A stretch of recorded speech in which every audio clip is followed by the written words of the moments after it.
તો રાજકોટમાં નવા બનેલા અંડરપાસમાં ગાબડા હોમી દસ્તુર અંડરપાસમાં ગાબડા પડ્યા છે। 4 કરોડના ખર્ચે તૈયાર કરવામાં આવ્યો છે અંડરપાસ।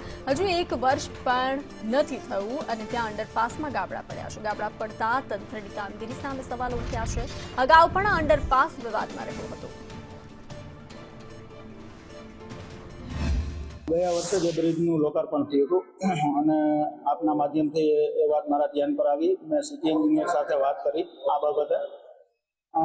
એ બ્રિજ જે નિર્માણ થયું હતું એ રેલવેની એજન્સી દ્વારા કરવામાં આવ્યું હતું અને સિટી એન્જિનિયર સાથે વાત કરીને અને આપણા કોર્પોરેશનના માધ્યમથી અમે રેલવેમાં જાણ કરીશું અને વહેલી તકે એમનું રિપેરિંગ અને સમારકામ થઈ જાય એ દિશામાં પ્રયત્ન કરશું। રાજકોટનો હોમી દસ્તુર અંડરપાસ કે જેને 1 વર્ષ પર પૂર્ણ નથી થયું ત્યાં આ જે અંડરપાસ છે તેમાં ગાબડા પડી ગયા છે। હું તમને સીધા જ દ્રશ્યો છે તે બતાવી રહ્યો છું હોમી દસ્તુર અંડરપાસના। ત્યારે મારી સાથે કેટલાય વાહન ચાલકો છે, આપણે તેના સાથે વાત કરીશું। દાદા, શું કહેશો? હજી તો બ્રિજને વર્ષ પણ નથી થયું ત્યાં ગાબડા પડી ગયા છે। બરાબર છે। આ મ્યુનિસિપાલિટીનું થોડું નબળું કામકાજ ઘણું બધું છે। જો રિપેરિંગ અત્યારે ઠાગર જીગર કરે છે, પણ આવું કામ હર વખતે બધી જગ્યાએ નબળું જ થાય છે।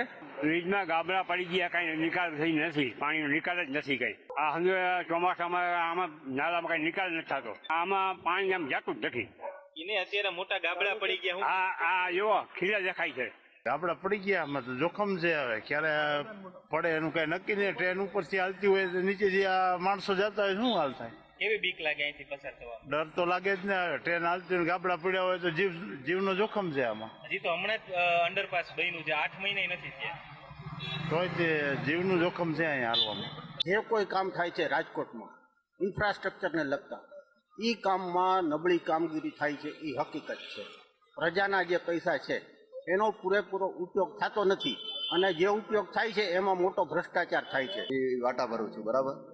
આમાં જ્યાં પાણીનો ભેદ બહારથી આવતો હોય એ તો એમાં કોઈ પણની જો વરસાદ થતી હોય, એ વરસાદ થતી હોય તો એમાં એ પાણી જ્યાં આવતો હોય ને તો એ ગાબડા પડી જાય, સમજ્યા? ચોક્કસ હું તમને આ દ્રશ્ય પણ બતાવીશ કે આ જે અંડરપાસ છે તેમાં ગાબડા પડી ગયા છે। આ રીતના જે અત્યારે ગાબડા છે તેને કાઢવામાં આવી રહ્યા છે। અંડરપાસ 4 કરોડના ખર્ચે તૈયાર કરવામાં આવ્યો હતો। જ્યારથી અંડરપાસ બન્યો છે ત્યારથી અંડરપાસ છે તે વિવાદમાં રહ્યો છે।